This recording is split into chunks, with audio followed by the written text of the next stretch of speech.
Section 10 Hindu marriage act judicial separation. Section 10 sub clause 1 either party to a marriage whether performed before or after the commencement of this act may present a petition praying for a decree for judicial separation on any of grounds specified in subsection 1 of section 13, and in the case of a wife also on any of the grounds specified in subsection 2 thereof as grounds on which a petition for divorce might have been presented. Subclause 2, where a decree for judicial separation has been passed, it shall no longer be obligatory for the petitioner to cohabit with the respondent, but the count may, on the application by petition or either party, and on being satisfied of the truth of the statements made in such petition, revoke the decree if it considers it just and reasonable to do so. धारा 10 बात करता है न्यायिक पृथक्करण अर्थात न्यायिक अलगाव की। न्यायिक पृथक्करण का अर्थ होता है पति पत्नी में न्यायालय के आदेश के द्वारा पृथक्करण या विवाह विच्छेद से भिन्न प्रकार का उपचार होता है। विवाह विच्छेद द्वारा विवाह संबंध समाप्त हो जाते हैं। पति और पत्नी कहीं और विवाह करने के लिए स्वतंत्र हो जाते हैं। यदि वे पुनः मिलाप करना चाहते हैं तो उनको दोबारा विवाह करना होता है तथा विवाह हेतु सभी आवश्यक शर्तों को फिर से उनको पूरा करना पड़ता है। उनका पुनर्मिलाप विवाह विच्छेद की डिक्री के विखंडन मात्र से नहीं होता है, लेकिन जुडिशियल सेपरेशन से विवाह संबंध को केवल एक ग्रहण मात्र लग जाता है। दंपति विवाह बंधन से मुक्त नहीं होते हैं। विवाह जो है अस्तित्व में होता है, विवाह का समापन नहीं होता है जुडिशियल सेपरेशन में। समझौते और पुनर्मिलाप के आधार पर इनका विवाह फिर से अस्तित्व में आ सकता है। इसके लिए उन्हें दोबारा विवाह करने की आवश्यकता नहीं होती है। यह जुडिशियल सेपरेशन की डिक्री के विखंडन मात्र से ही हो सकता है। जुडिशियल सेपरेशन एक ऐसा संबंध विच्छेद होता है जो रहन सहन और खान पान तक ही सीमित रहता है। यह पति या पत्नी को एथोराइज करता है कि वह एक दूसरे से स्वतंत्र और अलग रह सकते हैं। जहां जुडिशियल सेपरेशन की डिक्री हो गई है वहां प्रार्थी का यह कर्तव्य नहीं होता है कि वह विपक्षी के साथ सहवास करे और एक दूसरे के सहचर्य से अपने को हटा लेने के मामले में दाम्पत्य अधिकारों के पुनर्स्थापन की डिक्री भी नहीं फाइल की जा सकती है। विवाह के दोनों पक्षकार विवाह के सभी दायित्वों एवं भारों के अधीन हैं, लेकिन वे विवाह के लाभों से वंचित हैं। जुडिशियल सेपरेशन की डिक्री के पश्चात पति या पत्नी में से कोई यदि पुनर्विवाह करता है तो वह हिंदू मैरिज एक्ट सेक्शन 17 में बाइगेमी अपराध का दोषी माना जाता है। इस कारण जुडिशियल सेपरेशन पक्षकारों के नैतिक चरित्र के लिए बहुत ही खतरनाक माना जाता है।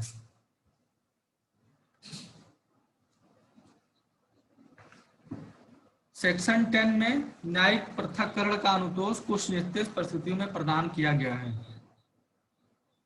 सेपरेशन की यह व्यवस्था हिंदू विवाह अधिनियम के लागू होने के पूर्व के विवाहों और अधिनियम के पारित होने के बाद के विवाहों पर समान रूप से लागू होता है। यह रिलीफ विवाह के दोनों पक्षकारों को प्राप्त होता है, अर्थात पति पत्नी दोनों इसके लिए याचिका प्रस्तुत कर सकते हैं। जिला न्यायालय द्वारा ऐसे विवाहों को न्यायिक पृथक्करण की दिशा में स्वीकृत किया जाता है यदि याची सेक्शन 10 की धाराओं के उपखंडों में से कोई भी एक शर्त पूरी करता है। विवाह विधि संशोधन अधिनियम 1976 के अधीन जुडिशियल सेपरेशन तथा डिवोर्स के ग्राउंड अब एक समान कर दिए गए हैं। उन्हीं आदेशों में से किसी एक को प्राप्त किया जा सकता है। संशोधन अधिनियम 1976 में न्यायिक पृथक्करण के आधार और अधिक संख्या में हो गए हैं। अब न्यायिक पृथक्करण के आधार निम्नलिखित हैं। अब हम ग्राउंड्स डील करेंगे। ग्राउंड्स किस किस ग्राउंड्स पे जुडिशियल सेपरेशन या डिवोर्स मिल सकता है। अब जो है जुडिशियल सेपरेशन और डिवोर्स के ग्राउंड सेम है। जिस ग्राउंड्स पे डिवोर्स मिल सकता है वही ग्राउंड जो है जुडिशियल सेपरेशन का भी है। यानी जिस ग्राउंड्स पे हम डिवोर्स के लिए जा सकते थे उन्हीं ग्राउंड्स पे हम जुडिशियल सेपरेशन के लिए जाएंगे। पहला ग्राउंड बात करता है एडल्ट्री का, जारकर्म। जारकर्म हिंदू मैरिज एक्ट में कहीं पर भी डिफाइन नहीं किया गया है। जारकर्म भारतीय दंड संहिता धारा 497 में डिफाइन किया गया है। 497 यह कहता है कि जो कोई ऐसे व्यक्ति के साथ जो कि किसी अन्य पुरुष की पत्नी है और जिसका किसी अन्य पुरुष की पत्नी होना वह जानता है और उस पुरुष की सम्मति के बिना उस स्त्री के साथ सेक्सुअल इंटरकोर्स करता है, जो कि रेप नहीं आता क्योंकि यहाँ पे स्त्री की कंसेंट होती है, तो कहा जाता है कि इन दोनों ने, मेल एंड फीमेल ने, दोनों ने एडल्ट्री किया है, यानी जारकर्म। जारकर्म को आईपीसी 497 में डिफाइन किया गया है। एडल्ट्री अब इंडिया में क्राइम नहीं है। यानी एक व्यक्ति किसी स्त्री के साथ उसकी सहमति से, बल्कि वह पुरुष यह जानता है कि वह किसी और की वाइफ है या जानते हुए भी उसके साथ सेक्सुअल इंटरकोर्स करता है, तो यह एडल्ट्री बोला जाता है। ये भी ग्राउंड देता है डिवोर्स और जुडिशियल सेपरेशन का। सेकेंड आता है क्रूरता। क्रूरता को भी हिंदू मैरिज एक्ट में कहीं पर भी डिफाइन नहीं किया गया है। क्रूरता को 498 capital A IPC Indian penal code में डिफाइन किया गया है। 498 यह कहता है किसी स्त्री के पति या पति के नातेदार द्वारा उसके प्रति क्रूरता किया जाना।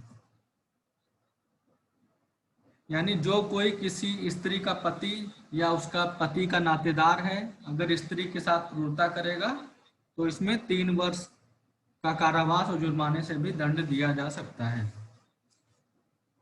थर्ड ग्राउंड है डिजर्शन, अभित्याग। जब याची का दूसरे पक्ष ने 2 वर्ष पूर्व तक लगातार अभित्याग किया हो, यह समय याचिका के दायर करने की तिथि से 2 वर्ष पूर्व तक माना जाएगा। नेक्स्ट, कोढ़। जब दूसरा पक्ष याचिका दायर करने के 1 वर्ष पहले घोर कोढ़ से पीड़ित रहा हो। नेक्स्ट, रजित जन्य रोग। जब दूसरा पक्ष याचिका दायर करने के समय के पूर्व से ऐसे रजितजन्य रोग से पीड़ित रहा हो जो संपर्क में दूसरों को भी हो सकता है। अगला, मानसिक विकृतता।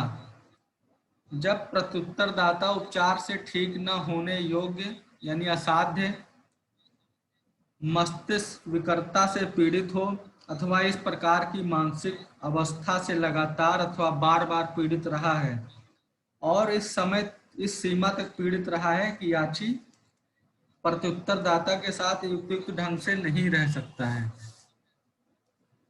अगला आता है धर्म परिवर्तन। यदि कोई एक पक्षकार हिंदू धर्म का त्याग देता है, हिंदू धर्म को त्याग करके किसी अन्य धर्म को ग्रहण कर लेता है, तो दूसरे पक्षकार को 13 में ग्राउंड मिल जाता है कि वो डिवोर्स की डिक्री फाइल कर सकता है। यहाँ पे ये चीज समझने की आवश्यकता है कि जिस आधार पे हम डिवोर्स के लिए जा सकते थे वही सेम ग्राउंड पे हम जुडिशियल सेपरेशन के लिए भी जा सकते हैं। दोनों के ग्राउंड सेम है। यानी कोई व्यक्ति जो धर्म परिवर्तन द्वारा हिंदू नहीं रह गया है तो याची इस आधार पर न्यायिक पृथक्करण की डिग्री प्राप्त कर सकता है। नेक्स्ट, संसार परित्याग। विवाह का कोई पक्षकार जब संसार का परित्याग करके संन्यास धारण कर लेता है तो इस स्थिति में दूसरा पक्षकार न्यायिक पृथक्करण की डिग्री प्राप्त कर सकता है। Missing for 7 years, section 108 Indian evidence act 1872। इसको परिकल्पित मृत्यु भी बोलते हैं। यदि विवाह के किसी पक्षकार के बारे में 7 वर्ष या इससे अधिक समय से उसको ना तो देखा गया है ना उस व्यक्ति के बारे में सुना गया है, तो यह माना जाता है कि अगर वह व्यक्ति जीवित होता तो उसके बारे में सुना गया होता या उसको देखा गया होता।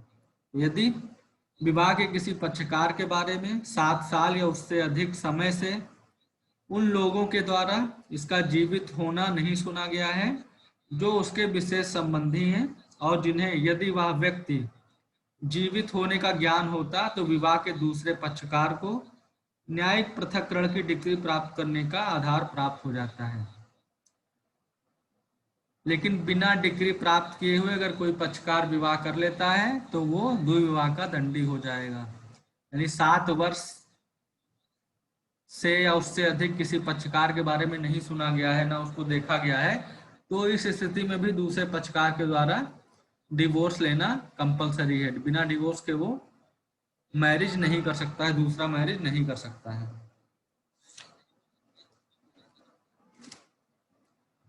अब आते हैं ग्राउंड्स फॉर वाइफ। पत्नी को किन आधारों पर विशेष ग्राउंड्स के अधिकार दिए गए हैं? नंबर 1, पति द्वारा द्विविवाह।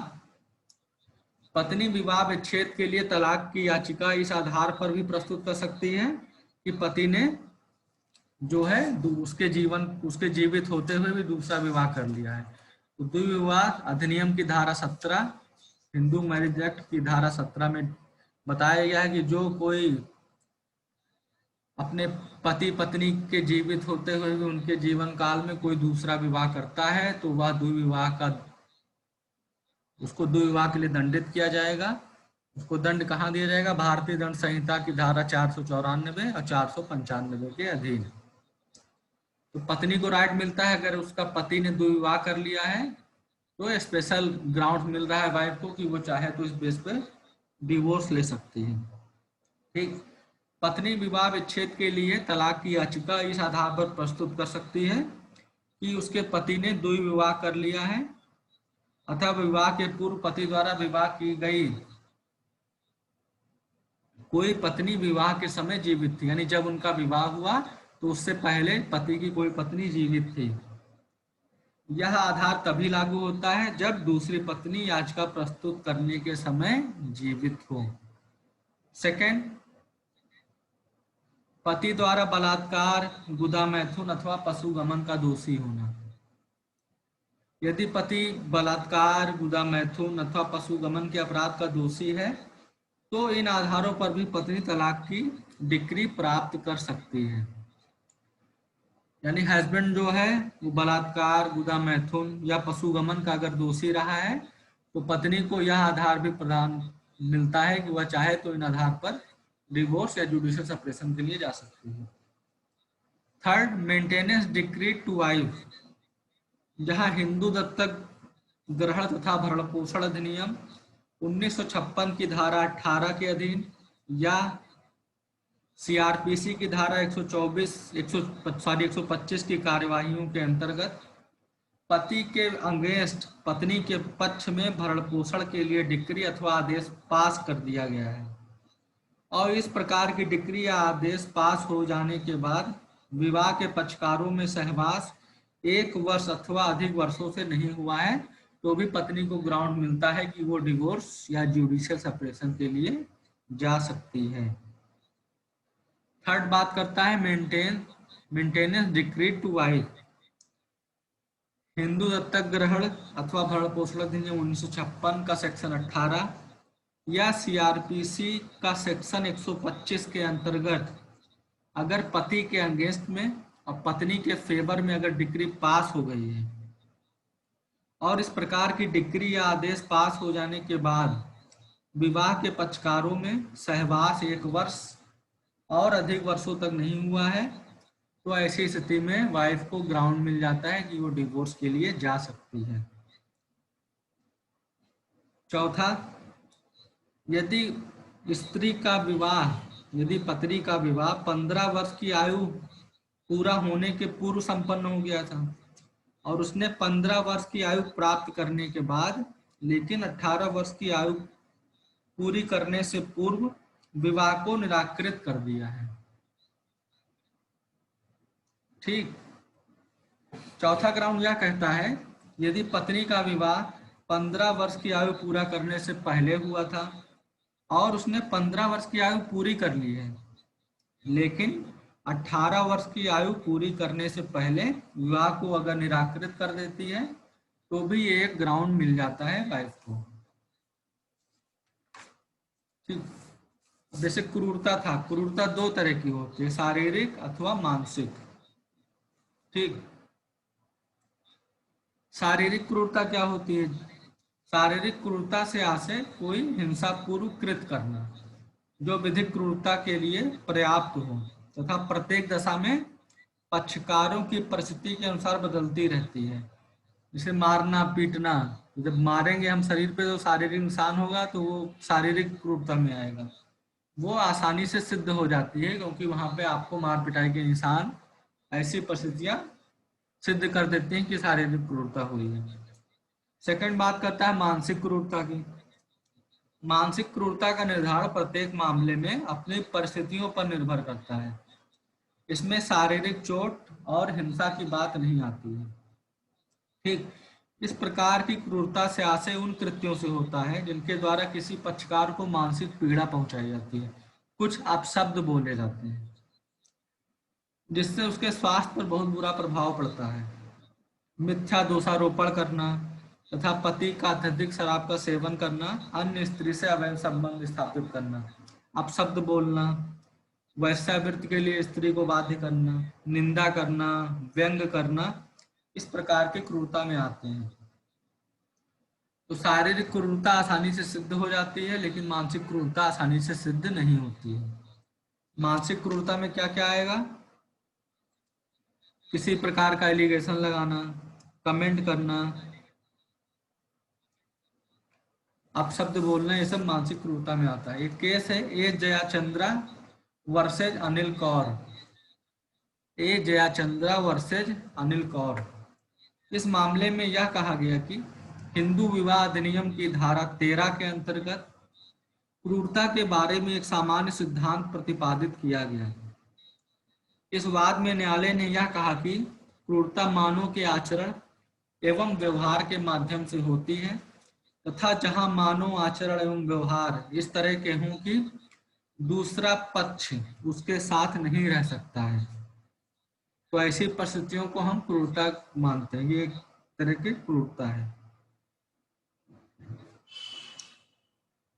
नेक्स्ट केस है सुमन कपूर वर्सेस सुधीर कपूर। इस वाद में न्यायालय ने वाद के तथ्यों तथा पक्षकारों के आचरण के आधार पर क्रूरता शब्द को परिभाषित किया। न्यायालय ने इस बात की भी संपुष्टि की कि जहां पक्षकारगण अपना विवाह विच्छेद क्रूरता के आधार पर लेना चाहते हैं तथा इस बात की याचिका न्यायालय के समक्ष की गई है, वहां पक्षकार को इस बात को सिद्ध करने की आवश्यकता नहीं है कि प्रतिवादी उसके प्रति दुराशय की भावना रखता है।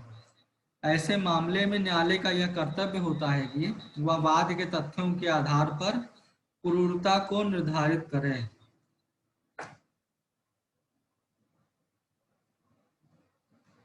ये था हमारा सेक्शन 10 जुडिशियल सेपरेशन। एक बार फिर इसको हम देख लेते हैं। जुडिशियल सेपरेशन किन किन ग्राउंड पे मिलेगा? नंबर 1 बात करता है जारता जारकर्म। जारकर्म हिंदू मैरिज एक्ट में कहीं पर भी डिफाइन नहीं किया गया है। जारकर्म को धारा 497 भारतीय दंड संहिता में परिभाषित किया गया है। जारकर्म क्या होता है? किसी पुरुष द्वारा किसी स्त्री की सहमति से, बल्कि वह पुरुष जानता है कि वह स्त्री किसी अन्य की पत्नी है या जानते हुए भी उस स्त्री की सहमति से उसके साथ सेक्सुअल इंटरकोर्स करता है, तो वह एडल्ट्री होता है। एडल्ट्री अब इंडिया में क्राइम नहीं है। एडल्ट्री और रेप में ये डिफरेंस है कि रेप में जो है इच्छा के विरुद्ध सेक्सुअल इंटरकोर्स किया जाता है, लेकिन एडल्ट्री में स्त्री की इच्छा से सेक्सुअल इंटरकोर्स होता है। दूसरा क्रूरता। क्रूरता को भी हिंदू मैरिज एक्ट में डिफाइन नहीं किया गया है। क्रूरता को भारतीय दंड संहिता 498 में डिफाइन किया गया है। थर्ड अभित्याग। चौथा धर्म परिवर्तन, यानी हिंदू विवाह का कोई पक्षकार जो हिंदू धर्म को त्याग देता है, अर्थात वो हिंदू नहीं रह जाता है, तो दूसरे पक्ष को यह ग्राउंड मिलता है कि वो चाहे तो डिवोर्स या जुडिशियल सेपरेशन के लिए जिला न्यायालय में अर्जी दायर कर सकता है। अगला विकृत चित्ता। नेक्स्ट कुष्ठ रोग। नेक्स्ट रजित जन्य रोग। नेक्स्ट संसार त्याग। हिंदू विवाह का कोई पक्षकार संसार का त्याग कर देता है, अर्थात वह संन्यास को धारण कर लेता है, तो जो व्यथित पक्षकार है वो जिला न्यायालय में अर्जी के माध्यम से इस आधार को उठाते हुए डिवोर्स या जुडिशियल सेपरेशन की डिक्री के लिए आवेदन कर सकता है। नेक्स्ट, 7 वर्ष तक लापता, यानी कोई व्यक्ति जिसको ना तो 7 वर्ष से देखा गया है, ना तो 7 वर्ष या उससे अधिक से समय से उसके बारे में सुना गया है, तो यह धारणा रहती है कि कोई व्यक्ति अगर जीवित होता तो उसको देखा गया होता या उसको सुना गया होता। यहाँ तक कि उसके जो सगी संबंधी हैं, क्लोज रिलेशन में हैं, वो भी उसको ना तो 7 वर्ष से देखे हैं ना 7 वर्ष से सुने हैं। ये भी ग्राउंड देता है हस्बैंड वाइफ को कि चाहे तो इस बेस पे वो जुडिशियल सेपरेशन या डिवोर्स की डिक्री फाइल कर सकते हैं। बिना डिवोर्स की डिक्री लिए दूसरा विवाह नहीं किया सकता है। अगर कोई बिना डिवोर्स की डिक्री लिए दूसरा विवाह कर लेता है तो वह बाइगेमी का अपराधी होगा। धारा 17 यह कहता है कि जो कोई पति पत्नी के जीवन काल में दूसरा विवाह करता है वह द्विविवाह का दंड का अधिकारी होता है और उसको भारतीय दंड संहिता की धारा 494 और 495 में दंडित किया जाता है। 494 में 7 साल या जुर्माने की सजा है और 495 में 10 साल या जुर्माने की सजा का प्रावधान है। पत्नी को 4 स्पेशल अधिकार दिए गए हैं, 4 स्पेशल ग्राउंड्स दिए गए हैं। Number 1, bigamy. यदि पति जो है दुर्विवाह कर लेता है, पत्नी के जीवन काल पत्नी के जीवित होते हुए भी अगर वो किसी अन्य स्त्री से विवाह कर लेता है तो पत्नी को ग्राउंड मिल जाता है कि वो उसको एक स्पेशल ग्राउंड मिलेगा, जो चाहे तो हस्बैंड से डिवोर्स फाइल कर सकती है। नेक्स्ट, बलात्संग, गुदा मैथुन और पशुगमन। यदि पति बलात्कार, गुदा मैथुन अथवा पशुगमन के अपराधी का दोषी रहा है तो इस आधार पर भी पत्नी जो है डिवोर्स की डिक्री या जुडिशियल सेपरेशन की डिक्री के लिए आवेदन कर सकती है जिला न्यायालय में। थर्ड ग्राउंड ये बात करता है कि मेंटेनेंस डिक्री टू वाइफ, यानी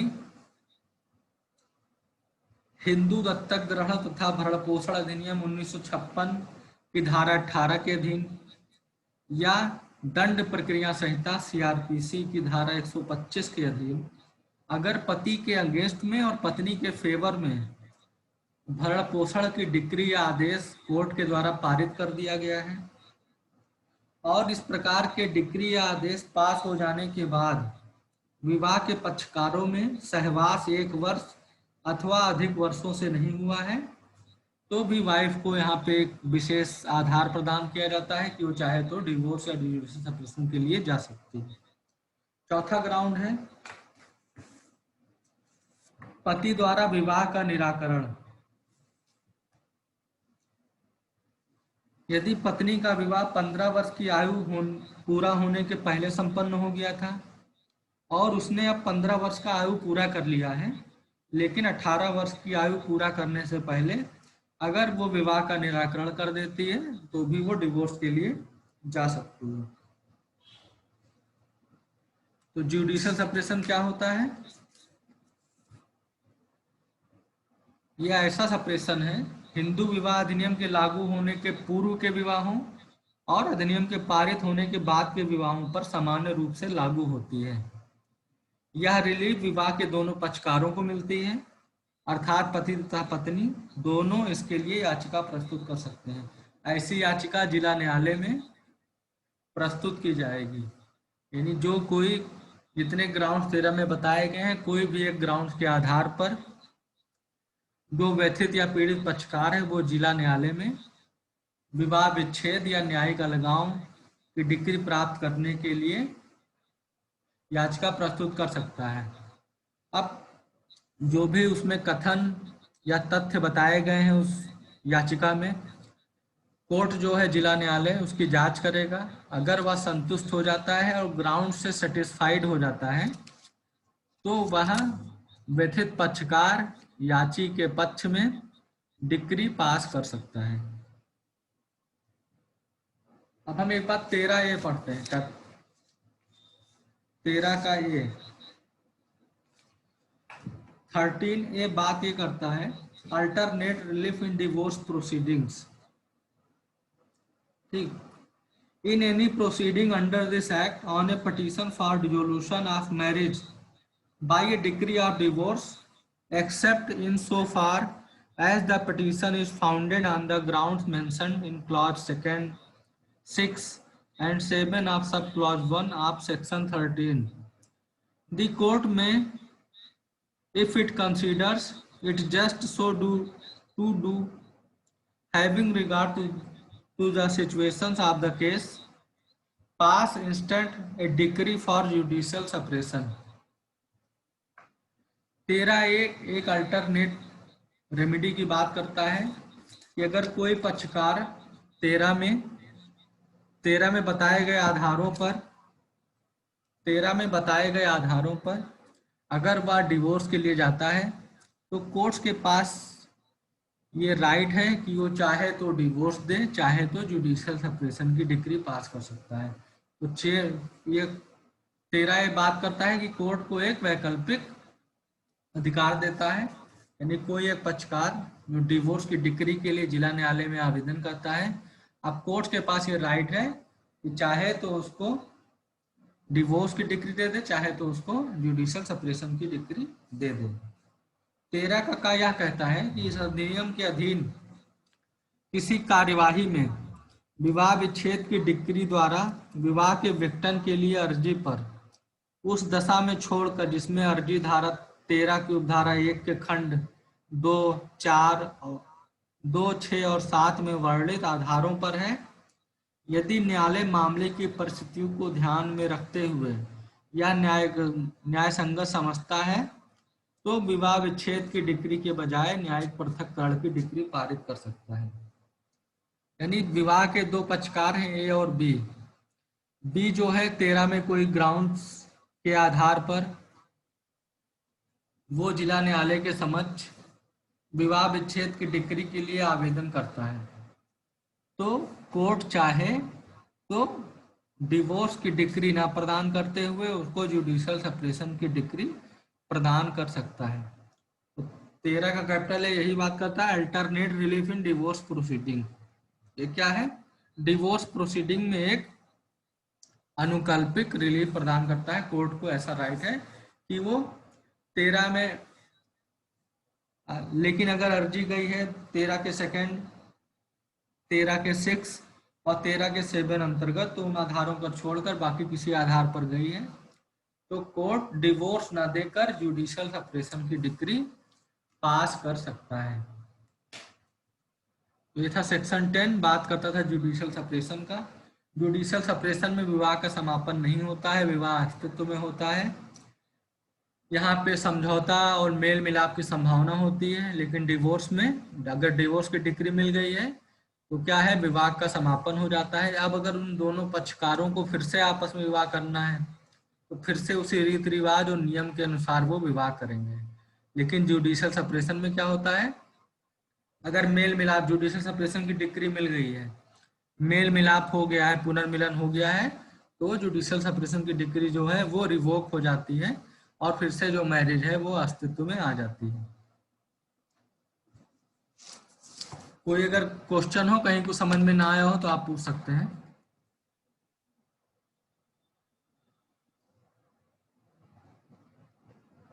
एनी डाउट? No sir. समझ में आ गया सेक्शन 10? जी सर। ओके, नेक्स्ट लेक्चर में हम पढ़ेंगे सेक्शन 11 एंड सेक्शन, ठीक। ओके, आज ये हमारा सेक्शन 10 तक हो गया। नेक्स्ट में सेक्शन 11 एंड सेक्शन 12। सेक्शन 11 बात करता है शून्य विवाह की और 12 है शून्य करणीय विवाह की। तो शून्य और शून्य करणीय विवाह हम कल पढ़ेंगे।